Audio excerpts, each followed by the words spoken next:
First 6 months ಮಗುಗೆ ತಾಯಿ ಹಾಲು ಬಿಟ್ಟು ಬೇರೆ ಏನು ಕೊಡೋ ಹಾಗಿಲ್ಲ. ಐ ಥಿಂಕ್ ನಮ್ಮ ಸೊಸೈಟಿಲಿ ಒಂದು ಮಿತ್ ಇದೆ. ತಾಯಿ ಹಾಲು ಸಾಕಾಗೋದಿಲ್ಲ, ಇಲ್ಲ ತಾಯಿಗೆ ಜಾಸ್ತಿ ಹಾಲು ಬರೋದಿಲ್ಲ ಅಂತ. ಅದು ಮಿತ್. ಅದು ಸತ್ಯ ಅಲ್ಲ ಅದು. ಒಂದು ಮಗು ಹುಟ್ಟಿದ ಮೇಲೆ ತಾಯಿಗೆ ಹಾಲು ಬರಲೇಬೇಕು. ಅದು ದಟ್ ಇಸ್ ನೇಚರ್ ಅಲ್ವಾ? So usually I think first time like you said first time ಮದರ್ಸ್ಗೆ ಫಸ್ಟ್ 48 hours ಸ್ವಲ್ಪ ಟೈಮ್ ತಗೊಳುತ್ತೆ ಹಾಲು ಬರೋದಕ್ಕೆ. ಓಕೆ, ಬಟ್ ಆದ್ರೂ ಕೂಡ ಒಂದೇ ಡ್ರಾಪ್ ಹಾಲು ಬರ್ತಾ ಇರತ್ತೆ. Child mind set is weak. ಏನಕ್ಕೆ? Again like we discuss pampering. ಒಂದು ಬಹಳ ಅತಿ ಮುದ್ದಾಗಿ ಪ್ರೀತಿ ಮಾಡೋದು, ವಿತೌಟ್ ಎನಿ ಲಿಮಿಟೇಷನ್ಸ್ ಪ್ರೀತಿ ಮಾಡೋದು, ಬೌಂಡ್ರಿ ಸೆಟ್ ಮಾಡೋದಿಲ್ಲ, ಅದು ಒಂದು. Second, excessive pressure, academic pressure, ಮತ್ತೆ comparisons with friends. Digital, this is a digital world. Lot of social media exposure and lot of screen time. So different age groups ಅಲ್ಲಿ different amount of sleep ಬೇಕಾಗತ್ತೆ. ಇವಾಗ ಮಗು ಹುಟ್ಟಿದ ತಕ್ಷಣ we say around 16 to 18 hours. ಒಂದ್ ಸ್ವಲ್ಪ ದೊಡ್ಡ ಆಗ್ತದಂಗೆ ಟಾಡ್ಲರ್ ಅಲ್ಲಿ we say around 15 hours. Preschool ಅಲ್ಲಿ around 14 hours. ಒಂದು ಅಡೋಲೆಸೆಂಟ್ ಮಗು ಅಲ್ಲಿ ಅರೌಂಡ್ 7 to 8 hours. ತುಂಬಾ ಸ್ಟ್ರೆಸ್ ಕೊಟ್ರೆ ಮಕ್ಳು ಏನ್ ಮಾಡ್ತಾರೆ? They withdraw themselves. ಅಂದ್ರೆ ಖುಷಿಯಾಗಿರೋದಿಲ್ಲ, they are anxious, they are depressed, they don't know what to do. ಸರಿ ನಿದ್ದೆ ಮಾಡೋದಿಲ್ಲ, ಸರಿ ಊಟ ಮಾಡೋದಿಲ್ಲ. ಒಂದು ಸ್ಟ್ರೆಸ್ ಆಕ್ಚುಲಿ ಫಿಸಿಕಲ್ ಏಲ್ಮೆಂಟ್ ಆಗೋದು ಕಾಣಿಸ್ಕೊಳುತ್ತೆ. ಮಗಳು ಸ್ಕೂಲ್ಗೆ ಹೋಗೋಕ್ಕಿಂತ ಮುಂಚೆ ಹೊಟ್ಟೆ ನೋವು ಅಂತ ಅಂತಾರೆ, ಕಾಲ್ ನೋವು ಅಂತ ಅಂತಾರೆ, ಸ್ಕೂಲ್ಗೆ ಹೋಗಕ್ ಇಷ್ಟ ಪಡೋದಿಲ್ಲ. ಮಕ್ಕಳಲ್ಲಿ ಹೆಚ್ಚಾಗಿ ಬರುವಂತ ಪ್ರಾಬ್ಲಮ್ ಏನು ಅಂತ ಹೇಳಿದ್ರೆ ಜಂತು ಹುಳ. ಸೊ ಈ ಪ್ರಾಬ್ಲಮ್ ಇದ್ದಾಗ ಏನ್ ಮಾಡ್ಬೇಕಾಗುತ್ತೆ ಅಂತಂದ್ರೆ, ಕೆಲವರು ಹೋಮ್ ರೆಮಿಡೀಸ್ ಎಲ್ಲ ಮಾಡ್ತಾರೆ. ಸೊ ಆತರ ಮಾಡಬಹುದಾ ಅಥವಾ ಟ್ಯಾಬ್ಲೆಟ್ ಕೊಡ್ಬೇಕಾಗತ್ತಾ? ಈಗ ಜಂತು ಹುಳ ಇತ್ತು, ಹೊಟ್ಟೆ ನೋವಾಯ್ತು ಅಂದ್ರೆ ಮಕ್ಕಳು ತುಂಬಾ ಅಳ್ತಾರೆ. ಸೊ ಆ ಟೈಮ್ಗೆ ಮಕ್ಕಳನ್ನ ಸಮಾಧಾನ ಮಾಡ್ಬೇಕು ಅಂದಾಗ ಏನ್ ಮಾಡ್ಬೇಕು ಅಂತ. ಸೊ ಬಿಸ್ಕೆಟ್ ಯಾವಾಗಿಂದ ಕೊಡ್ಬೋದು ಹಾಗಾದ್ರೆ? ಆಕ್ಚುಲಿ ನೀವು ನನ್ನ ಕೇಳಿದಾಗ ಕೊಡ್ಲೇಬಾರ್ದು. ಫಸ್ಟ್ ಕೆಮ್ಮು ನೆಗಡಿ ತರ ಶುರುವಾಗಿ ಆಮೇಲೆ ಲಂಗ್ಸ್ ಇನ್ಫೆಕ್ಷನ್ ಆಗೋದು. ಸೊ ಅದಕ್ಕೆ ಹಾಸ್ಪಿಟಲ್ ಬಂದು ಅಡ್ಮಿಟ್ ಆಗೋದು, ಇಲ್ಲ ನೆಬ್ಯುಲೈಸೇಷನ್ಸ್ ಅಂತ ಹೇಳ್ತೀವಿ, ವೀಸ್ ಆಗೋದು, ನೆಬ್ಯುಲೈಸೇಷನ್ಸ್ ಕೊಡೋದು, ಇದೆಲ್ಲ ಮಾಡ್ತೀವಿ ನಾವು. How can we prevent it ಅಂದ್ರೆ simple, get your child vaccinated properly. Flu vaccines ಅಂತ ಏನ್ ಹೇಳ್ತೀವಿ ಅದು every year up to the age of 5 years ಕೊಡಿಸ್ಬೇಕು ಎಲ್ಲ ಮಕ್ಕಳಿಗೂ, ವಿತೌಟ್ ಎಕ್ಸೆಪ್ಷನ್. ಆಟಿಸಮ್ ಅಂತ ಹೇಳಿದ್ರೆ ಏನು? ಇದು ಯಾವ ಕಾರಣಕ್ಕೋಸ್ಕರ ಬರುತ್ತೆ ಅಂತ, ಲೈಕ್ ಇದು ಹೇಗೆ ಎಫೆಕ್ಟ್ ಮಾಡುತ್ತೆ ಮಕ್ಕಳ ಮೇಲೆ?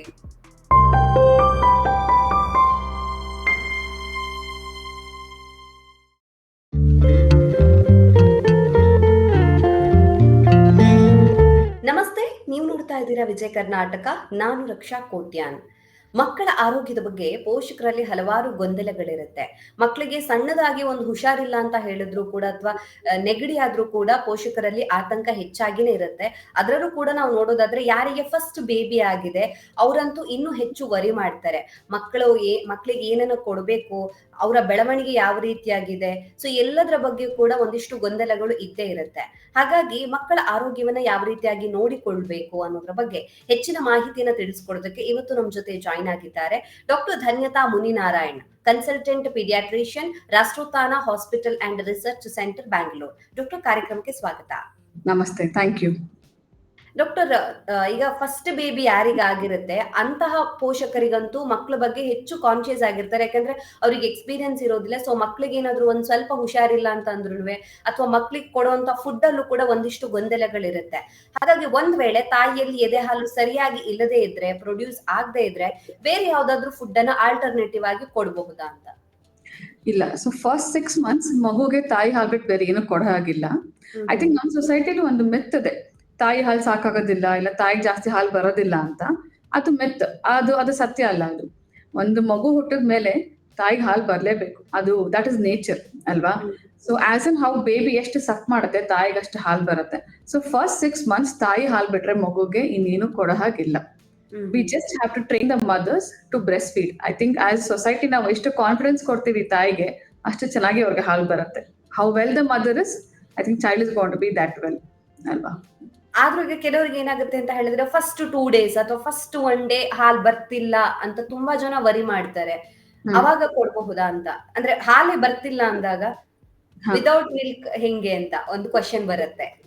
So usually I think first time like you said first time ಮದರ್ಸ್ಗೆ ಫಸ್ಟ್ 48 hours ಸ್ವಲ್ಪ ಟೈಮ್ ತಗೊಳುತ್ತೆ ಹಾಲು ಬರೋದಕ್ಕೆ. ಓಕೆ, ಬಟ್ ಆದ್ರೂ ಕೂಡ ಒಂದೇ ಡ್ರಾಪ್ ಹಾಲು ಬರ್ತಾ ಇರತ್ತೆ. ನಾವು ಅಷ್ಟನ್ನ ಎನ್ಕರೇಜ್ ಮಾಡ್ತೀವಿ, ಬಿಕಾಸ್ ಮಗುದು ಸ್ಟಮಕ್ ಕೆಪಾಸಿಟಿ ಕೂಡ ಬಹಳ ಕಡಿಮೆ ಇರುತ್ತೆ. ಹಾರ್ಡ್ಲಿ 5 to 10 ml ಇರುತ್ತೆ. ಸೊ ತಾಯಿದು ಎಷ್ಟು ಹಾಲು ಬರುತ್ತೋ ಅಷ್ಟೇ ತೊಗೊಳಕ್ಕೆ ವಿಲ್ ಎನ್ಕರೇಜ್. ಸೊ ಈ ಪೌಡರ್ ಹಾಲ್ ಅಥವಾ ನಾವೇನ್ ಟಾಪ್ ಫೀಡ್ಸ್ ಅಂತ ಹೇಳ್ತೀವಿ, ಅದು ಎಕ್ಸ್ಟ್ರೀಮ್ ಕಂಡೀಷನ್ಸ್ ಅಲ್ಲಿ ಮಾತ್ರ ನಾವು ಸಜೆಸ್ಟ್ ಮಾಡ್ತೀವಿ. ಎಕ್ಸ್ಟ್ರೀಮ್ ಹ್ಮ್. ಕಂಡೀಷನ್ಸ್ ಅಂದ್ರೆ ಯಾವಾಗ ಮಗು ಐಸಿಯು ಅಲ್ಲಿದೆ, ಇಲ್ಲ ತಾಯಿಗೆ ಫೀಡ್ ಮಾಡಕ್ ಆಗ್ತಿಲ್ಲ, ತಾಯಿಗೆ ಹುಷಾರಿಲ್ಲ, ಇಲ್ಲ ಮಗುದು ತುಂಬಾ ಬಹಳ ವೇಟ್ ಲಾಸ್ ಆಗಿದೆ, we say something call dehydration. ಆ ತರ ಇದ್ದಾಗ only in extreme conditions we suggest. ಇಲ್ಲ ಅಂದ್ರೆ at all conditions, in all conditions we say go ahead with breast feeding ಅಂತ. ಈವನ್ ಫಸ್ಟ್ 48 hours ತಾಯಿಗೆ ಒಂದ್ 2 ಡ್ರಾಪ್ ಹಾಲು ಬಂದ್ರೆ ಸಾಕು. ಹಾಲು ಯಾವ ತರ ಅಮೃತ ಅಲ್ವಾ? So ಸೊ ಅಷ್ಟೇ ಸಾಕಾಗುತ್ತೆ. ಹೌದು ಹೌದು. ಓಕೆ. ಇನ್ನು ಸ್ವಲ್ಪ ದೊಡ್ಡವರಾದ್ಮೇಲೆ ಈಗ ಮಕ್ಳಿಗೆ ಒಂದ್ ಸ್ವಲ್ಪ ಫುಡ್ ಕೊಡ್ತಾ ಇದ್ದಾರೆ, ಏನೋ ಅನ್ನ ಕೊಡ್ತಾ ಇದ್ದಾರೆ ಅಥವಾ ಒಂದ್ ಸ್ವಲ್ಪ ಗಟ್ಟಿ ಆಹಾರ ಕೊಡ್ತಾ ಇದ್ದಾರೆ ಅಂದಾಗ ಮಕ್ಳು ಊಟ ಮಾಡೋದಕ್ಕೆ ಕೇಳೋದಿಲ್ಲ, ಅಥವಾ ನನ್ಗೆ ಊಟ ಬೇಡ ಅಂತ ನೋಡಿದೀವಿ. ತುಂಬಾ ಜನ ಪೇರೆಂಟ್ಸು ಮಕ್ಳು ಹಿಂದೆನೆ ಓಡ್ತಾ ಹೋಗುವಂಥದ್ದು, ಫೋರ್ಸ್ಫುಲಿ ಊಟ ಮಾಡಿಸ್ತಾರೆ. ಸೊ ಆ ತರ ಫೋರ್ಸ್ಫುಲಿ ಊಟ ಮಾಡಿಸೋದು ಒಳ್ಳೇದ? ಅಂದ್ರೆ ಅವರ ಹೊಟ್ಟೆ ತುಂಬಬೇಕು ಅನ್ನೋ ಕಾರಣಕ್ಕೋಸ್ಕರ ತಿನ್ಸೋದು ಒಳ್ಳೇದ, ಅಥವಾ ಆತರ ಮಾಡಿಸ್ಬಾರ್ದ ಅಂತ? ಇಲ್ಲ, ಆತರ ಮಾಡಿಸ್ಬಾರ್ದು. ಸೊ ಬೇಸಿಕಲಿ ಫುಡ್ ಕೂಡ ಐ ಥಿಂಕ್ ನಾವು 6 months ಆದ್ಮೇಲೆ ವಿ ಸ್ಟಾರ್ಟ್ ವಿತ್ ಸಾಲಿಡ್ಸ್ ಅಂತ ಏನ್ ಹೇಳ್ತೀವಿ, 6 months ಆದ್ಮೇಲೆ ಶುರು ಮಾಡ್ತೀವಿ. ಸೊ ಶುರು ಮಾಡ್ಬೇಕಾದ್ರೇನೆ ಒಂದು ಮಗುಗೆ the way we introduce food, ಅದರಿಂದ ಮಗು ಅಸೋಸಿಯೇಟ್ ಆಗುತ್ತೆ. ನಾವು ಫುಡ್ ಫೋರ್ಸ್ಫುಲಿ ಫೀಡ್ ಮಾಡಿದಾಗ there is something called negative association. ಮಗು ಊಟ ಮಾಡಕ್ ಇಷ್ಟಪಡೋದಿಲ್ಲ, it doesn't like the food time. ಅದು stressful for both baby and the parents. And they start becoming picky eaters ಅಂತ. ಕೆಲವು ಮಾತ್ರ ತಿಂತಾರೆ, ಕೆಲವು ತಿನ್ನೋದಿಲ್ಲ, ಜಾಸ್ತಿ ಟೈಮ್ ಕೊಡೋದಿಲ್ಲ. They become very cranky during food times. So ಅದಕ್ಕೆ what we say, develop a positive attitude towards food for both the parents and the baby. Introduce different texture of food. ಎಲ್ಲ ಮಿಕ್ಸಿಗೆ ಹಾಕಿ ಪೇಸ್ಟ್ ಮಾಡಿ ಕೊಡಬೇಡಿ, because baby ಎಲ್ಲನೂ ಒಂದೇ ತರ ಇರುತ್ತೆ ಅಲ್ವಾ. ಒಂದು ಸೆಕೆಂಡ್, ಹ್ಯಾವ್ ಮೋರ್ ಪೇಷನ್ಸ್. ನೀವ್ ಏನೇ ಊಟ ಶುರು ಮಾಡಿದಾಗ give it a good 8 to 10 tries before you say okay baby ತಗೋತಿಲ್ಲ ಅಂತ ಅನ್ನಕ್ಕಿಂತ ಮುಂಚೆ. ಮೋಸ್ಟ್ ಆಫ್ ದ ಟೈಮ್ ಏನ್ ಮಾಡ್ತಾರೆ, 3-4 times ಟ್ರೈ ಮಾಡ್ತಾರೆ, ಇಲ್ಲ ಚೆನ್ನಾಗಿಲ್ಲ ಅಂತ ಹೇಳಿ ಫೋರ್ಸ್ ಮಾಡಿ ತಿಂತಾರೆ, ಇಲ್ಲ ತಿನ್ಸ್ತಾರೆ. ಇಲ್ಲ, give it good 8 to 10 tries. ಆಮೇಲೆ ಮಗು ಅಕ್ಸೆಪ್ಟ್ ಮಾಡಕ್ ಶುರು ಮಾಡಿದ್ಮೇಲೆ ಮಗು ತಾನೇ ತಿನ್ನುತ್ತೆ. Introduce different colourful foods. Colourful ಅಂದ್ರೆ ನ್ಯಾಚುರಲಿ ಕಲರ್ಫುಲ್. ಕುಕ್ಕುಂಬರ್, ಇವಾಗ ನಮ್ ಸೌತೆಕಾಯಿ ಆಗ್ಬೋದು, ಕ್ಯಾರೆಟ್ ಆಗ್ಬೋದು, ಗ್ರೀನ್ ಇದೆ, ಆರೆಂಜ್ ಇದೆ, fruits. So such good colourful fruits we have ಅಲ್ಲ. So the more colourful fruits you introduce, ಅಷ್ಟು ಮಗು ಚೆನ್ನಾಗಿ ಅದನ್ನ ಅಕ್ಸೆಪ್ಟ್ ಮಾಡುತ್ತೆ. And you don't have to go in to forceful feeding. Make it very interesting for the child also. Play time ಮಾಡ್ಕೊಳ್ಳಿ, disturbance ಇಟ್ಕೋಬೇಡಿ, don't put TV, screen time ಎಲ್ಲ ಏನು use ಮಾಡಬೇಡಿ. Keep that as a bonding time with your child. All these things will develop a positive attitude towards food for the child. Starting ಒಂದ್ 2 ಸತಿ ತಿಂದಿಲ್ಲ ಅಂದ ತಕ್ಷಣ ಡಿಸೈಡ್ ಮಾಡಬಾರ್ದು ಓ ಮಗು ಈ ಫುಡ್ ತಿನ್ನಲ್ಲ ಅಂತ. ಹೌದು ಹೌದು, ಗ್ರಾಜುಯಲಿ ಅದು ಅಡ್ಜಸ್ಟ್ ಆಗ್ತಾ ಹೋಗುತ್ತೆ. Correct, S. ಡಾಕ್ಟರ್, ಈಗ ಒಂದ್ ಮನೆಯಲ್ಲಿ ಮಕ್ಳಿದ್ದಾರೆ ಅಂತ ಹೇಳಿದ್ರೆ ಯಾವ ಮೆಡಿಸಿನ್ ಅನ್ನೆಲ್ಲ ಇಟ್ಕೋಬೇಕು ಅಂತ? ಸೊ ಇಲ್ಲಿ ಪ್ರಾಡಕ್ಟ್ ನೇಮ್ ಅನ್ನ ಹೇಳ್ಬೇಡಿ, ಬಟ್ ಇಂಥ ಮೆಡಿಸಿನ್ಸ್ ಇರ್ಲೇಬೇಕು ಅಂತ ಜನರಲೈಸ್ಡ್ ಆಗಿ ಹೇಳೋದಾದ್ರೆ. ಸೊ ಯೂಶಲಿ ಒಂದು medicine what we usually suggest is your paracetamol. ಜ್ವರದ ಮಾತ್ರೆ, ಜ್ವರದ ಸಿರಪ್ ನಾವೇನ್ ಹೇಳ್ತೀವಿ ಅದನ್ನ ಮಾತ್ರ ಹೇಳಿರ್ತೀವಿ. ಬಟ್ ಒಂದು ಏನಂದ್ರೆ, ಈವನ್ ಪ್ಯಾರಾಸಿಟಮಾಲ್ ಆಲ್ಸೋ ಮಗುದು ವೇಟ್ ಜೊತೆ ಡೋಸೇಜ್ ಚೇಂಜ್ ಆಗ್ತಾ ಇರುತ್ತೆ. ಸೊ ಆ ಎಮರ್ಜೆನ್ಸಿಗೆ ಜ್ವರ ತುಂಬಾ ಜಾಸ್ತಿ ಇದೆ, ಮಗು ಬಹಳ ಸುಸ್ತಾಗಿದೆ, ಅಥವಾ ಸಮ್ ಟೈಮ್ಸ್ ಫಿಟ್ಸ್ ತರ ಬಂದ್ಬಿಡತ್ತೆ ಜ್ವರ ಜಾಸ್ತಿ ಆದಾಗ. ಸೊ ಡ್ಯೂರಿಂಗ್ ಎಕ್ಸ್ಟ್ರೀಮ್ ಕಂಡೀಷನ್ಸ್ ಅವಾಗ you can give the syrup. Dosage ನಿಮ್ಗೆ ಏನ್ ಡಾಕ್ಟರ್ ಹೇಳಿದ್ದಾರೆ ಅದನ್ನ ಕೊಟ್ಟು ಸ್ವಲ್ಪ ಸ್ಟೆಬಿಲೈಸ್ ಆದ್ಮೇಲೆ ಮಗುನ ಕರ್ಕೊಂಬನ್ನಿ ಹಾಸ್ಪಿಟಲ್ಗೆ. ಬಂದು ಮಗುನ ಚೆಕ್ಅಪ್ ಮಾಡಿಸ್ಕೊಂಡು next you continue the medicines. ಎಷ್ಟೊಂದ್ ಸತಿ OPD ಇಲ್ಲಿ ಬಂದಾಗ ರಾಂಗ್ ಡೋಸೇಜ್ ಕೊಟ್ಬಿಟ್ಟಿರ್ತಾರೆ, ಅವರೇ ಒಂದು ಅಂದಾಜ್ ಮೇಲೆ ಕೊಟ್ಟಿರ್ತಾರೆ, ಇಲ್ಲ ಕಡಿಮೆ ಕೊಟ್ಟಿರ್ತಾರೆ, ಇಲ್ಲ ಜಾಸ್ತಿ ಕೊಟ್ಬಿಟ್ಟಿರ್ತಾರೆ. ಸೊ ಅದು ಕೂಡ ಎಫೆಕ್ಟ್ ಆಗುತ್ತೆ. ಹೌದು, definitely. So paracetamol is one medicine you can keep, but get the dosage right ಅಷ್ಟೇನೆ. ಓಕೆ, ಸೊ ಪ್ಯಾರಾಸಿಟಮಾಲ್ ಒಂದು ಇರ್ಲೇಬೇಕಾಗುತ್ತೆ ಫಾರ್ ದ ಸೇಫರ್ ಸೈಡ್ ಅಂತ. ಕರೆಕ್ಟ್. ಇವಾಗಿನ ಪೇರೆಂಟ್ಸ್ ಅಲ್ಲಿ ನಾವು ನೋಡೋದಾದ್ರೆ ಇರೋದೇ ಒಂದೇ ಮಗು, ಹೆಚ್ಚು ಅಂದ್ರೆ 2 ಮಕ್ಳು ಇರ್ತಾರೆ. ಸೊ ತುಂಬಾ ಮುದ್ದು ಮಾಡಿ ಬೆಳೆಸ್ತಾರೆ. ನಮ್ಗೆ ಮಕ್ಳಿಗೆ ಟೈಮ್ ಕೊಡೋದಿಕ್ ಆಗುದಿಲ್ಲ ಅನ್ನೋ ಕಾರಣಕ್ಕೋಸ್ಕರ ಕೂಡ ಕೆಲವರು ಅತಿ ಮುದ್ದು ಮಾಡಿ ಬೆಳೆಸ್ತಾರೆ. ಕೇಳಿದ್ನೆಲ್ಲ ಕೊಡಿಸ್ತಾರೆ, ಅಂದ್ರೆ ಕೇಳೋ ಮುಂಚೆನೆ ಕೊಡಿಸುವಂತ ಪೇರೆಂಟ್ಸೇ ಜಾಸ್ತಿ ಆಗಿರ್ತಾರೆ. ಹಾಗಿದ್ರೆ ಅತಿ ಹೆಚ್ಚು ಮುದ್ದು ಮಾಡಿ ಬೆಳೆಸುವಂತದ್ದು ಮಕ್ಳ ಮೇಲೆ ಎಫೆಕ್ಟ್ ಆಗತ್ತಾ ಅಂತ? ಅಂದ್ರೆ ಫ್ಯೂಚರ್ ಅಲ್ಲಿ ಎಫೆಕ್ಟ್ ಆಗ್ಬೋದಾ, ಅದು ಹೇಗೆ? ಹೌದು, definitely. So anything is in moderation is good ಅಲ್ಲ. ಯಾವುದೇ ಒಂದನ್ನ ಒಂದು ಇತಿಮಿತಿಯಲ್ಲಿ ಇದ್ದಾಗ that is definitely good. Pampering also is good in moderation. ಒಂದು ಮಗು ಬೆಳಿಬೇಕಾದ್ರೆ it requires lot of love, lot of care, accepted. ಬೇಕಾಗುತ್ತೆ ಆಬ್ವಿಯಸ್ಲಿ. ಸೊ ಇದು ಯಾವಾಗ ಮಿತಿ ಮೀರುತ್ತೆ? When you don't set boundaries, when you don't say no. ಮಗು ಏನ್ ಬೇಕು, ಎಕ್ಸಾಂಪಲ್ ಟಾಯ್ಸ್ ಬೇಕು ಅಂತ, ಫುಡ್ ಬೇಕು ಅಂತ, ನೀವು ಯಾವಾಗ ವಿತೌಟ್ ಸೇಯಿಂಗ್ ನೋ, ನೀವು ಯಾವಾಗ ಅದನ್ನೆಲ್ಲ you just yield to it, ಅವಾಗ ಇಟ್ ಬಿಕಮ್ಸ್ ಬ್ಯಾಡ್ ಅಲ್ವಾ. So how does it affect on the child? Long term ಅಲ್ಲಿ ಹೇಗೆ ಅಫೆಕ್ಟ್ ಆಗುತ್ತೆ? First they can't tolerate stress, ಬೇಗ ಫ್ರಸ್ಟ್ರೇಟ್ ಆಗ್ಬಿಡ್ತಾರೆ. ಸ್ಮಾಲ್ ಥಿಂಗ್ಸ್, ಸ್ಮಾಲ್ ಡಿಫಿಕಲ್ಟೀಸ್ ಇದ್ರೆ they get frustrated fast. So ಇಲ್ಲ ಅನ್ನೋದೇ ಇರೋದಿಲ್ಲ ಅವರ ಲೈಫ್ ಅಲ್ಲಿ, ಹೌದು ಇದಕ್ಕಿಂತ ಮುಂಚೆ ಹೌದು ಕೇಳಿರೋದಿಲ್ಲ ಆತರ. ಹೌದು ಆ ತರ. ಇನ್ನೊಂದು ಒಂದು lot of emotional dependence on the parents. ತಾಯಿ ತಂದೆ ಮೇಲೆ ಬಹಳ ಡಿಪೆಂಡ್ ಆಗ್ಬಿಡ್ತಾರೆ emotionally. They can't take small failures. ಚಿಕ್ಕದು ಇವಾಗ ಅವ್ರಿಗೆ ಬೇಕಾಗಿದ್ದ ರೀತಿ ಆಗಿಲ್ಲ ಅಂತಂದ್ರೆ they become very cranky, tantrums throw ಮಾಡ್ತಾರೆ, ಅಕ್ಸೆಪ್ಟ್ ಮಾಡಕ್ ಆಗೋದಿಲ್ಲ. ಸೋಷಿಯಲ್ ರೆಸ್ಪಾನ್ಸಿಬಿಲಿಟಿ ಮತ್ತೆ ಅಕೌಂಟಬಿಲಿಟಿ ಇರೋದಿಲ್ಲ, ಅಂದ್ರೆ ಶೇರ್ ಮಾಡೋದಿಲ್ಲ ಸಾಮಾನ್ಗಳನ್ನ, ತಪ್ಪು ಮಾಡಿದಾಗ ಒಪ್ಕೊಳೋದಿಲ್ಲ. They don't take it in to consideration. Accountability ಇರೋದಿಲ್ಲ, ಹೌದು ನಾನು ತಪ್ಪು ಮಾಡಿದೆ, I should not have done this ಅನ್ನೋದು ಇರೋದಿಲ್ಲ. So long term, these things, they have a negative effect on the baby also. So what we say, anything in moderation is fine. Love is very good, but also limit is also very good. Alva? So set those boundaries right at the step. So ಪ್ರೀತಿ ತೋರ್ಸೋ ಕಡೆ ಪ್ರೀತಿ ತೋರಿಸ್ಲೇಬೇಕಾಗತ್ತೆ, because ಅದು ಕೂಡ ಒಂದು, ಯಾಕಂದ್ರೆ ಇತ್ತೀಚಿನ ದಿನಗಳಲ್ಲಿ ಅದು ಕೂಡ ಒಂದಾಗಿರುತ್ತೆ. ಕೆಲವರು ಪೇರೆಂಟ್ಸ್ ತುಂಬಾ ಜಾಸ್ತಿ ಮುದ್ ಮಾಡೋರು ಇರ್ತಾರೆ, ಇನ್ ಕೆಲವರಿಗೆ ಟೈಮೇ ಕೊಡೋದಿಕ್ ಆಗೋದಿಲ್ಲ. ಸೊ ಎರಡು ತರ ಪೇರೆಂಟ್ಸ್ ಇರ್ತಾರೆ, ಅಂದ್ರೆ ಮೇ ಬಿ ಅವರ ಪ್ರೊಫೆಷನಲ್ ಲೈಫ್ ಆಗಿರ್ಬೋದು, ಅದರಿಂದಾನು ಆಗಿರ್ಬೋದು. ಬಟ್ ಅಂತ ಕಂಡೀಷನ್ ಅಲ್ಲೂ ಕೂಡ ಅದು ಕೂಡ ಮಗುವಿನ ಮೇಲೆ ಇಂಪ್ಯಾಕ್ಟ್ ಆಗುತ್ತೆ. ಹೌದು, ಡೆಫಿನೆಟ್ಲಿ ಹೌದು. ಇತ್ತೀಚಿನ ದಿನಗಳಲ್ಲಿ ಮಕ್ಕಳ ಮೈಂಡ್ ಸೆಟ್ ಬಗ್ಗೆನೂ ನಾವು ನೋಡ್ಬೋದು. ಈಗ ಸಣ್ಣ ಮಕ್ಳದ್ದು ಒಂದ್ ಕಡೆ ಆದ್ರೆ ಒಂದ್ ಸ್ವಲ್ಪ ಬೆಳೀತಾ ಈಗ ಸ್ಕೂಲ್ ಗೋಯಿಂಗ್ ಚಿಲ್ಡ್ರನ್ ಅಲ್ಲೂ ನೋಡೋದಾದ್ರೆ ಮನಸ್ಥಿತಿ ತುಂಬಾ ವೀಕ್ ಆಗಿರುತ್ತೆ. ಸಣ್ಣ ಸಣ್ಣ ವಿಷಯಕ್ಕೂ ಕೂಡ ಕೋಪ ಮಾಡ್ಕೊಳ್ಳೋ ಅಂತದ್ದು, ಟೀಚರ್ಸ್ ಬೈಯೋ ಹಾಗಿಲ್ಲ, ಇವನ್ ಪೇರೆಂಟ್ಸ್ ಏನು ಅನ್ನೋ ಹಾಗಿಲ್ಲ. ಕೆಲವರಂತೂ ಇವಾಗ ಹೇಗೆ ಅಂತ ಹೇಳಿದ್ರೆ ಇಷ್ಟು ಸಣ್ಣ ವಯಸ್ಸಿಗೆ ಮಕ್ಕಳು ಆತ್ಮಹತ್ಯೆ ಮಾಡ್ಕೊಳ್ಳುವಂತ ಕೆಲವೊಂದಿಷ್ಟು ಇನ್ಸಿಡೆಂಟ್ ಗಳು ಕೂಡ ನಡೆದಿದೆ. ಸೊ ಈ ಮಕ್ಕಳ ಮೈಂಡ್ ಇಷ್ಟು ವೀಕ್ ಆಗೋದಕ್ಕೆ ಕಾರಣ ಏನು ಅಂತ? I think this is a very good question, Raksha. Even in ಕುತ್ಕೊಂಡಾಗ parents when they get their teenage kids ಎಲ್ಲ ಬಂದಾಗ ನಾವು ಕೌನ್ಸಿಲಿಂಗ್ ಮಾಡಿದಾಗ this is the most common question that is being asked ಈಗ. ಸೊ ಇದಕ್ಕೆ ಕಾರಣ ಏನು? ಬೇಸಿಕಲಿ ಕಾರಣ ಏನು? Child's mind set is weak. ಏನಕ್ಕೆ? Again like we discuss pampering. ಒಂದು ಬಹಳ ಅತಿ ಮುದ್ದಾಗಿ ಪ್ರೀತಿ ಮಾಡೋದು, ವಿತೌಟ್ ಎನಿ ಲಿಮಿಟೇಷನ್ಸ್ ಪ್ರೀತಿ ಮಾಡೋದು, ಬೌಂಡ್ರಿ ಸೆಟ್ ಮಾಡೋದಿಲ್ಲ, ಅದು ಒಂದು. Second, excessive pressure, academic pressure, ಮತ್ತೆ comparisons with friends. Digital, this is a digital world. Lot of social media exposure and lot of screen time.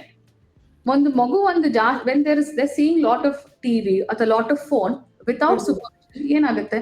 The child doesn't know what is good and what is wrong. ಅಲ್ವಾ? ಅಲ್ಲಿ ಏನ್ ನೋಡ್ತಾರೆ ಅದ್ರ ಅವ್ರ ಪ್ರಕಾರ ಅದೇನೆ ಸರಿ. So they don't have open discussions, open conversations ಇರೋದಿಲ್ಲ ಮಕ್ಕಳು ಮತ್ತೆ ತಂದೆ ತಾಯಿ ಮಧ್ಯದಲ್ಲಿ. And also like you said, parents are all busy ಈ ಕಾಲದಲ್ಲಿ, ಬಿಕಾಸ್ 2 people ವರ್ಕಿಂಗ್ ಇರೋದ್ರಿಂದ parents are also very busy. So the child doesn't have a way to open up. And again, pressure from parents. So the child doesn't know where to open up. Wrong companies, wrong friends, ಮತ್ತೆ bullying in schools, cyber bullying, trolls ಅಂತ ಏನ್ ಅಂತೀವಿ ನಾವು on social media, ಅಲ್ವಾ? The child doesn't know whether to accept it or not accept it, ಅಥವಾ how much to accept it, ಅಥವಾ just to ignore it. ಅದು ಯಾರ ಹತ್ರ ಮಾತಾಡುತ್ತೆ ಮಗು? I think ಇವಾಗ ನಾವು ಸೋಷಿಯಲ್ ಮೀಡಿಯಾ ನೋಡಿದ್ರೆ at a very young age children are entering into the digital world because of easy accessibility to phones, ಅದು ಇದೆಲ್ಲ. ಲ್ಯಾಕ್ ಆಫ್ ಕಮ್ಯುನಿಕೇಶನ್ ಇರುತ್ತೆ ನೀವು ಹೇಳ್ದಾಗೆ. ಹೌದು, ಅವ್ರಿಗೆ ಬರೀ ಮೊಬೈಲು ಟಿವಿ ಅದಷ್ಟೇ ಪ್ರಪಂಚ ಆಗಿರುತ್ತೆ. ಹೌದು, 100%. ಸೊ ಇವಾಗ ನಾವು ಇದನ್ನ how do we change this? How do we change it ಅಂತಂದ್ರೆ, ಒಂದು, I think parents have to have a dedicated time. ಒಂದು ದಿವಸದಲ್ಲಿ ಇಷ್ಟು time the parent should spend with the child every single day. No unsupervised phone or TV. Unsupervised ಆಗಿ TV ಆಗ್ಲಿ phone ಆಗ್ಲಿ ಮಕ್ಳ ಕೈಲಿ ಕೊಡ್ಬಾರ್ದು. ಬಹಳ ಚಿಕ್ಕ ವಯಸ್ಸಿಂದಾನೆ encourage open conversations without judgements. ಅಂದ್ರೆ ನೀ ಹಿಂಗ್ ಮಾಡ್ಬಿಟ್ಯಾ, ನೀ ಹಿಂಗ್ ಆಗೋಯ್ತಾ, ಅಥವಾ ಲುಕ್ ಅಟ್ ಅದರ್ ಪರ್ಸನ್, ಅವ್ರು ನೋಡಿ ಹೇಗ್ ಮಾಡ್ತಿದ್ದಾರೆ, ಅವ್ರ ಮಗು ನೋಡಿ ಹೇಗ್ ಮಾಡ್ತಿದ್ದಾರೆ, ಹಾಗಿರ್ಬಾರ್ದು. Comparisons. So this is again not good. Always see what works better for your child. ನಿಮ್ಮ ಎನ್ವಿರಾನ್ಮೆಂಟ್ ಅಲ್ಲಿ, ನಿಮ್ಮ ಇದ್ರಲ್ಲಿ ನಿಮ್ಮ ಮಗುಗೆ what works best, discuss it. First ಚಿಕ್ಕ ವಯಸ್ಸಲ್ಲಿ ಏನ್ ಮಾಡ್ತೀವಿ, ಇಲ್ಲ ಹೀಗೆ ಮಾಡ್ಬೇಕು ಹಾಗೆ ಮಾಡ್ಬೇಕು ಅರ್ಥ ಮಾಡಿಸಿ ಹೇಳ್ತೀವಿ. ದೊಡ್ಡವ್ರ ಆಗ್ತಾ you give them the options of what is right, what is wrong, let them choose, alva?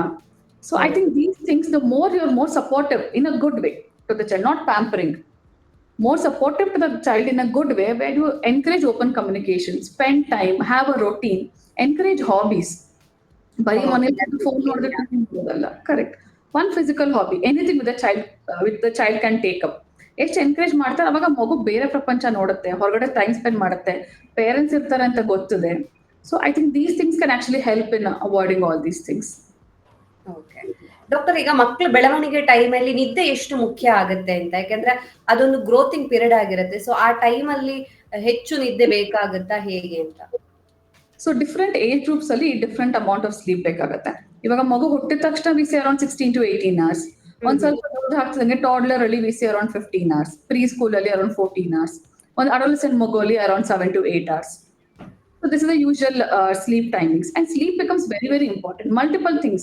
ಚಿಕ್ಕ ಮಗು ಇರ್ಬೇಕಾದ್ರೆ ಮಗು ಡೀಪ್ ಸ್ಲೀಪ್ ಹೋಗುತ್ತಲ್ಲ, ಅವಾಗ ಕೆಲವು ಹಾರ್ಮೋನ್ಸ್ ಪ್ರೊಡ್ಯೂಸ್ ಆಗುತ್ತೆ, like growth hormone which help in normal growth of the baby ಅಲ್ವಾ. ಮತ್ತೆ ಬೆಟರ್ ಡೆವಲಪ್ಮೆಂಟ್. ಒಂದು ನಿದ್ದೆ ಮಾಡಿ ಎದ್ದಿರೋ ಮಗು it's always fresh, the child is happy, you have a happy child, you have a stress free child. ಮಕ್ಳು ಬೆಳೀತಾ ಬೆಳೀತಾ when they have a good night sleep, they concentrate better, they go to school better ಅಲ್ವಾ. And when to study it is much easier, they have a very open mind. So I think sleep plays, like sleep is as good as or as important as food. ಒಂದು ಊಟ ಎಷ್ಟು ಮುಖ್ಯನೋ I think sleep is also equally important. I think we should set routines. ಎಲ್ಲದಲ್ಲೂ ಒಂದು ಮಗುಗೆ wake up time ಯಾವುದು, sleep time ಯಾವುದು, set those timings. So ಅವಾಗ ಏನಾಗುತ್ತೆ, it is easier for the child also to sleep at a particular time and get up at a particular time. Of course ಇದೆಲ್ಲ ಸ್ವಲ್ಪ time ಆಗುತ್ತೆ ಅದೆಲ್ಲ ಆಗೋದಕ್ಕೆ, but I think setting routines will really help. And like you said, sleep is very very important. So sleep training ಯಾವ ರೀತಿ ಕೊಡ್ಬೇಕು ಅಂತ? So sleep training ಅಂತಂದ್ರೆ ಯೂಶಲಿ ಇನಿಷಿಯಲ್ 6 months ಮಕ್ಕಳು ಒಂದು ಕರೆಕ್ಟ್ ಪ್ಯಾಟರ್ನ್ ಇರೋದಿಲ್ಲ ನಿದ್ದೆ ಮಾಡೋದಕ್ಕೆ. They tend to sleep for short durations ಅಂತ ಹೇಳ್ತೀವಿ, ಅಂದ್ರೆ ಒಂದು ಅರ್ಧ ಗಂಟೆ, ಮುಕ್ಕಾಲು ಗಂಟೆ, ಇಲ್ಲ 1 hour. ಅಂಡ್ ಅವ್ರದ್ದು ಒಂದು ಸೂಪರ್ಫಿಷಿಯಲ್ ಸ್ಲೀಪ್, ಡೀಪ್ ಸ್ಲೀಪ್ ಹೋಗೋದಿಲ್ಲ, ಲೈಟ್ ಸ್ಲೀಪರ್ಸ್ ಇರ್ತಾರೆ ಮಕ್ಕಳು. ಅದು ಆಲ್ಸೋ ಬಿಕಾಸ್ ಹಾರ್ಮೋನ್ಸ್ ಪ್ರೊಡ್ಯೂಸ್ ಆಗೋದಿಲ್ಲ. ಈಗ ನಾವು ನೈಟ್ ನಿದ್ದೆ ಮಾಡ್ಬೇಕಂದ್ರೆ we have certain hormones that are produced. ಆ ಹಾರ್ಮೋನ್ ಪ್ರೊಡ್ಯೂಸ್ ಆಗೋದಿಲ್ಲ ಮಕ್ಕಳಿಗೆ ಇನಿಷಿಯಲಿ. ಅದು ಸ್ಲೋಲಿ ಬೆಳವಣಿಗೆ ಆಗ್ತಾ ಆಗ್ತಾ they start producing the hormones. After 6 months sleep cycles improve ಆಗುತ್ತೆ. But we can start sleep training as early as 4 to 6 months. ಹೇಗೆ sleep train ಮಾಡ್ತೀರಾ ಮಗುನ ಅಂದ್ರೆ, like I set a routine. ಒಂದು ನಿದ್ದೆ ಮಾಡಕ್ಕೆ ನೈಟ್ ಅಲ್ಲಿ ಇಷ್ಟೊತ್ತಿಗೆ ಮಗು ಮಲಗಬೇಕು, ಇಷ್ಟೊತ್ತಿಗೆ ಹೇಳ್ಬೇಕು. Before sleeping don't give any sugary items, caffeine items ಆಯ್ತಾ. Don't play with the baby, don't stimulate the baby or over stimulate the baby. Curtains close ಮಾಡಿ, ಲೈಟ್ ಸ್ವಿಚ್ ಆಫ್ ಮಾಡಿ. And parents also play very important role. ಮಗುನ ಮಲಗಿಸ್ಬಿಟ್ಟು ಅಥವಾ ಮಲಗು ಅಂತ ಹೇಳಿ ನಾವು ಒಂದು ಟಿವಿ ನೋಡಿದ್ರೆ again that is not going to work out. ಖಂಡಿತ ಅದು ವರ್ಕೌಟ್ ಆಗಲ್ಲ. ಹೌದು. So I think also because they model, ನಾವು we are the models for the child. So ನೋಡಿ ಕಲಿಯೋದು ಜಾಸ್ತಿ ಇರುತ್ತೆ ಮಕ್ಕಳಿಗೆ, ಪೇರೆಂಟ್ಸ್ ಅನ್ನ ನೋಡಿ ಕಲಿತಾರೆ. ಎಕ್ಸಾಕ್ಟ್ಲಿ. ಸೊ ನಾವೇನ್ ಮಾಡ್ತೀವಿ, ಮಗು ಅದನ್ನೇ ಕಾಪಿ ಮಾಡುತ್ತೆ. So you sleep early, child will also sleep early. ಹೌದು ಮೇಡಮ್, ನೀವ್ ಆಗ್ಲೇ ಮಾತಾಡ್ತಾ ಹೇಳಿದ್ರಿ ಸ್ಟ್ರೆಸ್ ಮಕ್ಳಿಗೆ ಇರಬಾರ್ದು ಅಂತ. ಬಟ್ ಇವಾಗಿನ ಮಕ್ಳಿನ ಲೈಫ್ ಸ್ಟೈಲ್ ಹೇಗೆ ಅಂತ ಹೇಳಿದ್ರೆ, ಈಗ ಸ್ಕೂಲಿಗೆ ಹೋಗ್ಬೇಕಾದ್ರೆ ಸ್ಕೂಲಿಗೆ ಹೋಗ್ತಾರೆ, ಬೆಳಗ್ಗೆ ಅರ್ಲಿ ಮಾರ್ನಿಂಗ್ ಸ್ಕೂಲಿಗೆ ಹೋಗ್ತಾರೆ, ಬರ್ತಾರೆ, ಅದಾದ್ಮೇಲೆ ಯಾವ್ದು ಟ್ಯೂಷನ್ ಅಂತ ಹೋಗ್ತಾರೆ, ರಾತ್ರಿ ಬಂದು ಮತ್ತೆ ಏನಾದ್ರು ಹೋಮ್ ವರ್ಕ್ ಇರುತ್ತೆ. So complete day full pack ಆಗಿರುತ್ತೆ ಮಕ್ಳಿಗೆ. ಅಂದ್ರೆ ಅಷ್ಟು ಸಣ್ಣ ಬ್ರೈನ್ ಎಲ್ಲಾನು ಇಷ್ಟು ಸಣ್ಣ ವಯಸ್ಸಿಗೆ ತಡ್ಕೋಬೇಕು ಅಂದ್ರೆ ಕೆಲವೊಂದ್ಸತಿ ನಮ್ಗೆ ಅನ್ಸುತ್ತೆ ನಾವು SSLC ಇಷ್ಟು ಓದಿರ್ಲಿಕ್ಕಿಲ್ವೇನೋ, ಬಟ್ ಸಣ್ಣ ಮಕ್ಳಿಗೆ ಇಷ್ಟೊಂದು ಪ್ರೆಷರ್ ಇದೆಯಲ್ವಾ ಅಂತ. ಸೊ ಸ್ಟ್ರೆಸ್ ಎಷ್ಟು ಅವರ ಮೈಂಡ್ ಅನ್ನ ಹಾಳು ಮಾಡುತ್ತೆ ಅಥವಾ ಗ್ರೋತಿಗೆ ಹೇಗೆ ಎಫೆಕ್ಟ್ ಆಗುತ್ತೆ ಅಂತ? Okay, so I think stress affects growth in every way, not just the physical growth, also the mental growth. ತುಂಬಾ ಸ್ಟ್ರೆಸ್ ಕೊಟ್ರೆ ಮಕ್ಳು ಏನ್ ಮಾಡ್ತಾರೆ, ದೇ ವಿಡ್ರಾ ದೆಮ್ಸೆಲ್ಸ್. ಅಂದ್ರೆ ಖುಷಿಯಾಗಿರೋದಿಲ್ಲ, they are anxious, they are depressed, they don't know what to do. ಸರಿ ನಿದ್ದೆ ಮಾಡೋದಿಲ್ಲ, ಸರಿ ಊಟ ಮಾಡೋದಿಲ್ಲ. ಒಂದು ಸ್ಟ್ರೆಸ್ ಆಕ್ಚುಲಿ ಫಿಸಿಕಲ್ ಏಲ್ಮೆಂಟ್ ಆಗೋದು ಕಾಣಿಸ್ಕೊಳುತ್ತೆ. ಮಗಳು ಸ್ಕೂಲ್ಗೆ ಹೋಗೋಕ್ಕಿಂತ ಮುಂಚೆ ಹೊಟ್ಟೆ ನೋವು ಅಂತ ಅಂತಾರೆ, ಕಾಲ್ ನೋವು ಅಂತ ಅಂತಾರೆ, ಸ್ಕೂಲ್ಗೆ ಹೋಗಕ್ ಇಷ್ಟ ಪಡೋದಿಲ್ಲ. ಹೌದು, ರೀಸನ್ಸ್ಗಳು ತುಂಬಾ ಇರುತ್ತೆ. ಹೌದು. ಸೊ ಅದಕ್ಕೆ I think what we should do ಅಂದ್ರೆ, ಅಗೇನ್ ಒಂದು ಮಗು ಬೆಳವಣಿಗೆಯಲ್ಲಿ the most important person that can play the role is parents. How parents handle the environment ಅನ್ನೋದು ಬಹಳ ಇಂಪಾರ್ಟೆಂಟ್ ಆಗುತ್ತೆ. So and children are already in stress because of competition in school and they're trying to do everything. ಓದೋದು ಮಾಡ್ತಿರ್ತಾರೆ, ಇಲ್ಲ extra ಕರಿಕ್ಯುಲರ್ಸ್ ಅಲ್ಲಿ ಇರ್ತಾರೆ, they want to excel in that also. So I think ಇಲ್ಲಿ parent becomes a very important. Set a timetable. ಇಷ್ಟೊತ್ತಿಂದ ಇಷ್ಟೊತ್ತಿಗೆ you got to play. This is your school time. This is your homework time. This is your tuition time. And also child needs to rewind. ಸ್ವಲ್ಪ relax ಮಾಡಬೇಕು. Free time ಬೇಕಾಗುತ್ತೆ. Exactly. ಇನ್ನು ಕೆಲವ್ರು ಹೆಂಗೆ ಅಂತ ಹೇಳಿದ್ರೆ ಹೆಚ್ಚು ಮಾರ್ಕ್ಸ್ ಬರಬೇಕು ಅಂತಂದ್ರೆ, ಕೆಲವರಿಗೆ ಡ್ರೀಮ್ ಇರುತ್ತೆ, ನನ್ಗೇನು ಸಾಧನೆ ಮಾಡಕ್ ಆಗಿಲ್ಲ, ಅದನ್ನ ನಾನು ನನ್ನ ಮಕ್ಳ ಮುಖಾಂತರ ಫುಲ್ಫಿಲ್ ಮಾಡ್ಕೋತೀನಿ ಅಂತ ಡ್ರೀಮ್ ಇಟ್ಕೊಂಡಿರೋ ಪೇರೆಂಟ್ಸ್ ಇರ್ತಾರೆ. ಸೊ ಅದಕ್ಕೋಸ್ಕರ ಹೆಚ್ಚು ಮಾರ್ಕ್ಸ್ ಬರ್ಬೇಕು ಅಂತ ಒತ್ತಡ ಹಾಕೋರು ಇರ್ತಾರೆ. ಸೊ ಒಂದ್ ಕಡೆ ಮಾರ್ಕ್ಸ್ ಆದ್ರೆ ಇನ್ನೊಂದ್ ಕಡೆ ಮಕ್ಕಳ ಸ್ಕಿಲ್ ಅನ್ನ ಗುರುತಿಸೋದು ಪೋಷಕರು ಎಷ್ಟು ಮುಖ್ಯ ಆಗುತ್ತೆ ಅಂತ. I think it becomes very, very important. I think in modern day society, after saying everything, one thing we all agree, education is important, but it is ಹೌದು not ಹೌದು more definitely important definitely. than mental health or your life. Alva. Hmm So few kids might be very good at studying. Naturally, ಚೆನ್ನಾಗಿ ಓದ್ತಿರ್ತಾರೆ, ಎಲ್ಲ ಮಾಡ್ತಿರ್ತಾರೆ. But few kids might not be good at studying, and that is okay. ಆ ಮಗುಲಿ ಬೇರೆ ಯಾವ್ದಾದ್ರು ಒಂದು skill ಇರುತ್ತೆ which we have to encourage. And again, their parents and teachers play a very important role. Don't compare your child. Just because your child is not good at studying or okay at studying, and somebody else's child is good at studying, does not mean they are equal. Your child might be a very good footballer or a ಹೌದು very ಬೇರೆ good. ಏನಾದ್ರು talent ಇರಬಹುದು. Exactly exactly ಎಷ್ಟು pressure ಹಾಕ್ತಿವಿ ಮಕ್ಕಳ ಮೇಲೆ ಅಷ್ಟು withdraw ಆಗ್ತಾರೆ, ಅಷ್ಟು ಹ್ಮ್ ಸೆಲ್ಫ್ ಕಾನ್ಫಿಡೆನ್ಸ್ ನ ಕಡಿಮೆ ಮಾಡ್ಕೋತಾರೆ. They lose the self confidence, they don't want to face the society, withdraw ಆಗ್ತಾರೆ, ಆಚೆ ಬರೋದಿಲ್ಲ, ಫ್ರೆಂಡ್ಸ್ ಮೀಟ್ ಮಾಡೋದಿಲ್ಲ. ಇಲ್ಲ, one more thing, they fall into wrong company because hmm they can't talk at home. There's so much of pressure about marks. They can't talk at home. So they fall into wrong company. So I think recognize what your child is good at. Recognize your child's capabilities. Some kids might not be interested to study, or some kids might not want to study. They might be good at something else. So ಹೌದು ಬೇರೆ ಏನಾದ್ರು ಅವರಿಗೆ talent ಇರಬಹುದು. So correct. ಅದನ್ನ find out ಮಾಡೋದು ಕೂಡ ಪೋಷಕರದೇ ಜವಾಬ್ದಾರಿ ಆಗಿರುತ್ತೆ. ಅಂದ್ರೆ ನನ್ ಮಗು ಚೆನ್ನಾಗಿ ಡಾನ್ಸ್ ಮಾಡ್ತಾಳೆ, ಹಾಡ್ ಹಾಡ್ತಾಳೆ, ಅಥವಾ ಏನೋ ಡ್ರಾಯಿಂಗ್ ಮಾಡ್ತಾಳೆ, ಬೇರೆ ಏನೋ ಇಂಟ್ರೆಸ್ಟ್ ಇರ್ಬೋದು ಅಂತ ಮಕ್ಕಳ ಮಕ್ಕಳ ಜೊತೆಗೆ ಪೇರೆಂಟ್ಸ್ ಕೂಡ ಫೈಂಡ್ ಔಟ್ ಮಾಡ್ಬೇಕಾಗುತ್ತೆ ಅಂತ. Correct. 100%. That is totally right. So ಎಷ್ಟು ನಾವೆಷ್ಟು ಎನ್ಕರೇಜಿಂಗ್ ಆಗಿ ಇದ್ದು ಒಂದು ಕಂಡ್ಯೂಸಿವ್ ಎನ್ವಿರಾನ್ಮೆಂಟ್ ಕೊಡ್ತೀವಿ ಮಕ್ಕಳಿಗೆ, ಮಕ್ಕಳು ಹ್ಮ್. ಅಷ್ಟು ಚೆನ್ನಾಗಿ ದೇ ಬ್ಲಾಸಮ್ ವೆಲ್. ಮಕ್ಕಳಲ್ಲಿ ಹೆಚ್ಚಾಗಿ ಬರುವಂತ ಪ್ರಾಬ್ಲಮ್ ಏನು ಅಂತ ಹೇಳಿದ್ರೆ ಜಂತು ಹುಳ. ಸೊ ಈ ಪ್ರಾಬ್ಲಮ್ ಇದ್ದಾಗ ಏನ್ ಮಾಡ್ಬೇಕಾಗುತ್ತೆ ಅಂತಂದ್ರೆ, ಕೆಲವರು ಹೋಮ್ ರೆಮಿಡೀಸ್ ಎಲ್ಲ ಮಾಡ್ತಾರೆ. ಸೊ ಆತರ ಮಾಡಬಹುದಾ ಅಥವಾ ಟ್ಯಾಬ್ಲೆಟೇ ಕೊಡ್ಬೇಕಾಗತ್ತಾ? ಈಗ ಜಂತು ಹುಳ ಇತ್ತು, ಹೊಟ್ಟೆ ನೋವಾಯ್ತು ಅಂದ್ರೆ ಮಕ್ಕಳು ತುಂಬಾ ಅಳ್ತಾರೆ. ಸೊ ಆ ಟೈಮ್ಗೆ ಮಕ್ಕಳನ್ನ ಸಮಾಧಾನ ಮಾಡ್ಬೇಕು ಅಂದಾಗ ಏನ್ ಮಾಡ್ಬೇಕು ಅಂತ? ಓಕೆ. ಸೊ ಯೂಶಲಿ ಯಾವತ್ತು ಯಾವುದೇ ಒಂದು ಪ್ರಾಬ್ಲಮ್ಗೆ the first thing is prevention. ಅದನ್ನ ನಾವು ಹೇಗೆ ಪ್ರಿವೆಂಟ್ ಮಾಡ್ತೀವಿ? ಸೊ ಹೌದು regular hand wash, use sanitisers. ಮಗು ಸ್ಕೂಲಿಂದ ಮನೆಗೆ ಬಂದ ತಕ್ಷಣ encourage the child to change the clothes, wash the hands, ಮತ್ತೆ ಏನೋ ಬಂದು ಕ್ಲೀನ್ ಈಟಿಂಗ್, ಊಟನ ಮನೇಲಿರೋ ಊಟ. ಬಿಕಾಸ್ ಈ ಜಂತುಳೆಲ್ಲ ಅಗೇನ್ ಹೆಂಗೆ ಇಲ್ಲ, because you not washed hands, ಇಲ್ಲ ದೇರ್ ಇಸ್ ಔಟ್ಸೈಡ್ ಈಟಿಂಗ್, ಹೊರಗಡೆ ಊಟ ಮಾಡೋದು, ಅವ್ರು ಯಾವ ನೀರು ಯೂಸ್ ಮಾಡ್ತಾರೆ ಅಂತ ಗೊತ್ತಿರೋದಿಲ್ಲ, ಯಾವ ಎಣ್ಣೆ ಯೂಸ್ ಮಾಡ್ತಾರೆ ಅಂತ ಗೊತ್ತಿರೋದಿಲ್ಲ. So these are the most common sources ಹೇಗೆ ಜಂತುಳು ಎಲ್ಲ ಬರುತ್ತೆ ಅಂತ. No how do we cure it ಅಂದ್ರೆ, the only cure is tablet. So what we say ಅಂದ್ರೆ, every 6 months deworm yourself, whole family. ಬರೀ ಮಗು ಒಂದಷ್ಟೇ ಅಲ್ಲ, ಮಗು ಮಾತ್ರ ಡಿವಾರ್ಮ್ ಮಾಡಿ ನಮಗೇನಾದ್ರೂ ಜಂತುಳು ಇದ್ರೆ again we are passing it on to the child. ಯಾಕಂದ್ರೆ ಫುಡ್ ಹ್ಯಾಂಡ್ಲಿಂಗ್ ನಮ್ದಲ್ಲಿ ಕಾಮನ್, ಊಟ ಮಾಡಿಸ್ತೀವಿ ನಮ್ಮ ಮಗುಗೆ. ಸೊ ಅದರಿಂದ ಸ್ಪ್ರೆಡ್ ಆಗುತ್ತೆ. ಪೆಟ್ಸು ಮನೇಲಿ ಪೇರೆಂಟ್ಸು ಅಥವಾ ನ್ಯಾನೀಸ್ ಇದ್ರೆ, ಬಿಕಾಸ್ ನಾವು that is also the thing going on, there are lot of one nannies. Of the reason ಆಗಿರುತ್ತೆ ಹಾಗಾದ್ರೆ. ಹೌದು. ಸೊ ಅದಕ್ಕೆ I think everybody should be dewormed every 6 months. ಅವಾಗ we can avoid this. Okay. So because ಯಾಕೆಂತ ಹೇಳಿದ್ರೆ, ಇವಾಗ ನೀವು pets ಅಂತ ಹೇಳಿದಾಗ ನೆನಪಾಯ್ತು, ಇವಾಗ ಕೆಲವೊಂದು ಕಡೆ ಅದು ಟ್ರೆಂಡ್ ಕೂಡ ಆಗಿದೆ. ಸೊ ಮುಂಚೆ ಎಲ್ಲ ನಾಯಿನ ತುಂಬಾ ದೂರ ಇಡ್ತಾ ಇದ್ರು, ಬಟ್ ಇವಾಗ ಮನೇಲೇ ಇರುತ್ತೆ, ಮಕ್ಳು ಜೊತೆನೆ ಆಟ ಆಡ್ಕೊಂಡು ಅದು ಕೂಡ ಮಗು ಆಗಿರುತ್ತೆ. ಹೌದು. ಹಾಗಾಗಿ ಸೊ ಅದು ಕೂಡ ಒನ್ ಆಫ್ ದ ಕಾಸ್ ಆಗಿರ್ಬೋದು. ಹೌದು, ಕರೆಕ್ಟ್. ಸೊ ಪೆಟ್ಸ್ಗೆ ನಾವು ರೆಗ್ಯುಲರ್ ಆಗಿ ಡಿವರ್ಮ್ ಮಾಡಿದ್ರೆ, you can visit your vet and you can deworm the pets regularly. So ಅವಾಗ ಅದು ಹೆಲ್ದಿ ಆಗಿರುತ್ತೆ, your child is also healthy, you are also healthy. So ಕೆಲ ಮಕ್ಕಳಿಗೆ ಪದೇ ಪದೇ ಜ್ವರ ಬರ್ತಾ ಇರುತ್ತಲ್ಲ, ಇದಕ್ಕೆ ಏನಾದ್ರೂ ಕಾರಣ ಇರುತ್ತಾ? ಲೋ ಇಮ್ಯುನಿಟಿ ಏನಾದ್ರೂ ಕಾರಣ ಆಗುತ್ತಾ, ಹೇಗೆ? ಸೊ ಲೆಸ್ ದನ್ 5 years ನಾವು ಎಕ್ಸ್ಪೆಕ್ಟ್ ಮಾಡ್ತೀವಿ repeated infections that causes fever. Common. ಏನಕ್ಕಂದ್ರೆ ಸ್ಕೂಲ್ಗೆ ಹೋಗ್ತಾರೆ, ಒಂದು ಮಗುವಿಂದ ಇನ್ನೊಂದು ಮಗು ಇನ್ಫೆಕ್ಷನ್ ಆಗುತ್ತೆ. So that is very common. And I think post Covid, I think everybody will agree with me, post Covid we have actually seen a rise in infections, repeated fever, cough, cold ಇದೆಲ್ಲಾನು. I think after 5 years as and how immunity develops, ಇದೆಲ್ಲ ಕಡಿಮೆ ಆಗ್ತಾ ಬರುತ್ತೆ. Okay. But like you said, immunity is one very very important thing. Immunity ಹೇಗೆ ಬರುತ್ತೆ? It doesn't come with supplements. ಎಷ್ಟೊಂದ್ ಸತಿ ಕೇಳ್ತಾರೆ, ಮೇಡಮ್ ಮತ್ತೆ ಜ್ವರ ಬರ್ತಾ ಇದೆ, ಯಾವ್ದಾದ್ರು ಒಂದು ಮಲ್ಟಿ ವೈಟಮಿನ್ ಕೊಡಿ, ಇಲ್ಲ ಇಮ್ಯುನಿಟಿಗೆ ಏನಾದ್ರು ಕೊಡಿ ಅಂತ. ನಾನು ಏನೇ ಸಿರಪ್ ಬರ್ಕೊಟ್ರು it is very temporary. Because 1 month 2 months ಇರುತ್ತೆ, ಆಮೇಲೆ again child is back to square one. So your food becomes very important. Give good healthy food. Include lots of fruits and vegetables.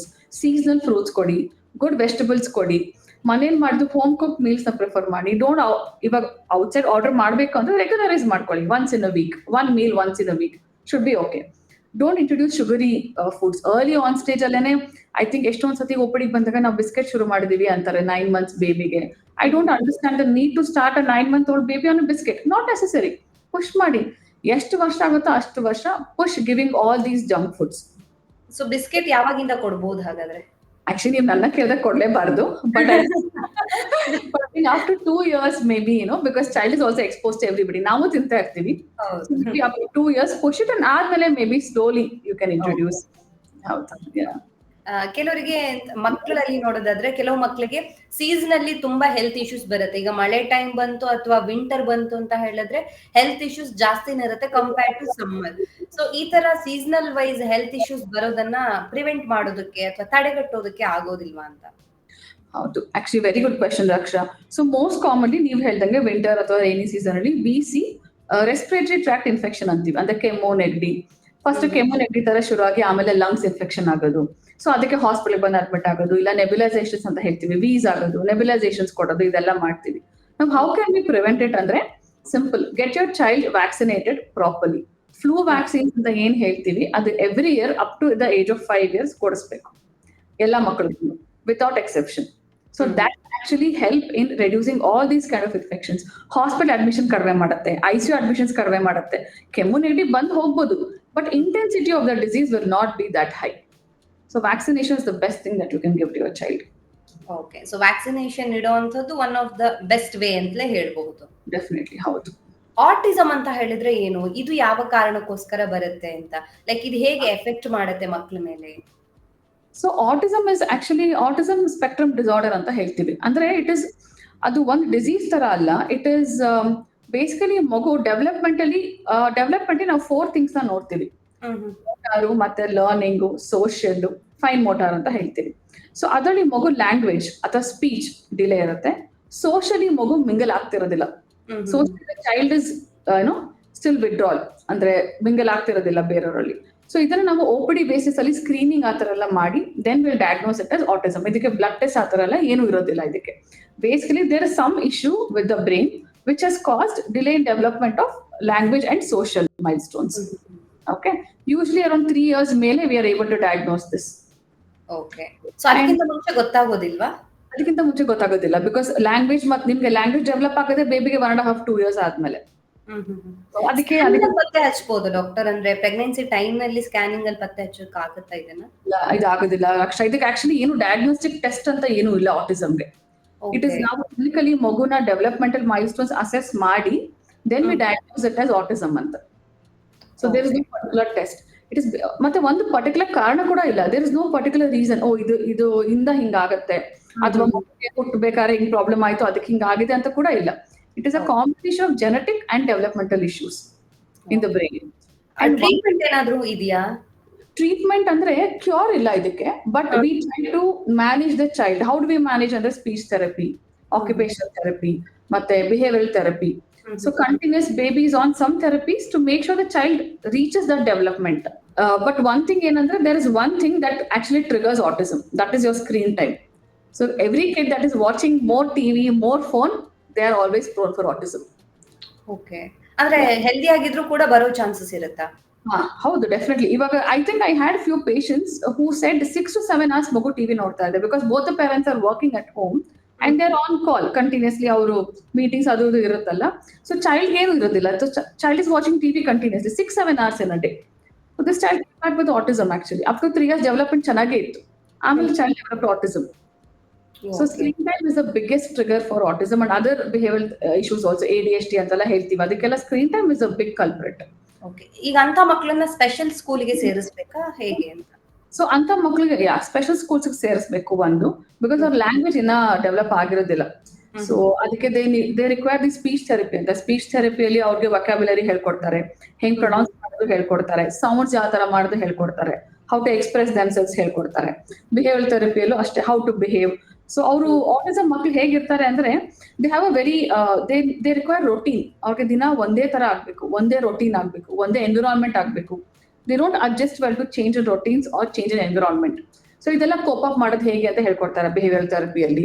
How to express their anger, how to express it in a healthier way basically. So it doesn't have a cure. ಹೀಗೆ ಇದೇ ತರ you have to send the child to a special school. You can say like a special school, but where there is additional support for the child.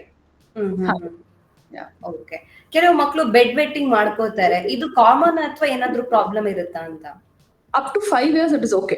Bed wetting up to 5 years is okay. ಆಮೇಲೆ ಏನಾದ್ರೂ bed wetting continue ಆಗ್ತಿದೆ ಅಂದ್ರೆ ನಾವು again ತಿರ್ಗಾ ನೋಡ್ತೀವಿ, primary ಅಥವಾ secondary ಅಂತ ಹೇಳ್ತೀವಿ. ಪ್ರೈಮರಿ ಅಂದ್ರೆ ಯೂಶಲಿ 5 years ನಂತರ ಮಕ್ಕಳು ಬೆಡ್ ವೆಟ್ಟಿಂಗ್ ಮಾಡ್ಕೊಳೋದಿಲ್ಲ. ಬಟ್ ಅದು ಒಂದೊಂದ್ಸತಿ ಮಕ್ಳು ಕಂಟಿನ್ಯೂ ಆಗ್ಬಿಡುತ್ತೆ. ಸರಿ ಟಾಯ್ಲೆಟ್ ಟ್ರೈನ್ ಆಗಿರೋದಿಲ್ಲ, ಕ್ಯೂಸ್ ಗೊತ್ತಾಗಿರೋದಿಲ್ಲ ಮಗುಗೆ, ಯಾವಾಗ ಎದ್ದು ಹೋಗ್ಬೇಕು ವಾಶ್ರೂಮ್ಗೆ, ಬ್ಲಾಡರ್ ಫುಲ್ ಆಗಿದೆ, ಪಾಸ್ ಮಾಡ್ಬೇಕು ಯೂರಿನ್ ಗೊತ್ತಾಗೋದಿಲ್ಲ. ಸೊ ಅಂತ ಟೈಮಲ್ಲಿ we train the baby, we train the mothers, ಹೇಗೆ ಕ್ಯೂಸ್ ತಗೊಂಡು ಮಗುಗೆ ನೀವು ಟ್ರೈನ್ ಮಾಡ್ಬೇಕು ಅಂತ. ಸೆಕೆಂಡ್ರಿ ಅಂದ್ರೆ ಇವಾಗ ಏನಾಗುತ್ತೆ, ಒಂದು ಏನಾದ್ರು ಯೂರಿನ್ ಇನ್ಫೆಕ್ಷನ್ ಆಗ್ತಾ ಇದೆ ಮಗುಗೆ, ಅವಾಗ ಮಗು ಬೆಡ್ ವೆಟ್ಟಿಂಗ್ ಮಾಡುತ್ತೆ. ಸ್ಕೂಲಲ್ಲಿ ಏನಾದ್ರು ಸ್ಟ್ರೆಸ್ ಇದೆ, which the child is not able to communicate, ಅವಾಗ ಮಗು ಬೆಡ್ ವೆಟ್ಟಿಂಗ್ ಮಾಡ್ಕೊಳುತ್ತೆ. ಚಿಲ್ಡ್ರನ್ ಹೂ ಹ್ಯಾವ್ ಸ್ವಲ್ಪ ಕಯಾಟಿಕ್ ಫ್ಯಾಮಿಲಿ ಅಥವಾ broken families, when they are under some mental duress ಇದ್ದಾಗ ಅವಾಗ ಮಗು ಬೆಡ್ ವೆಟ್ಟಿಂಗ್ ಮಾಡ್ಕೊಳುತ್ತೆ.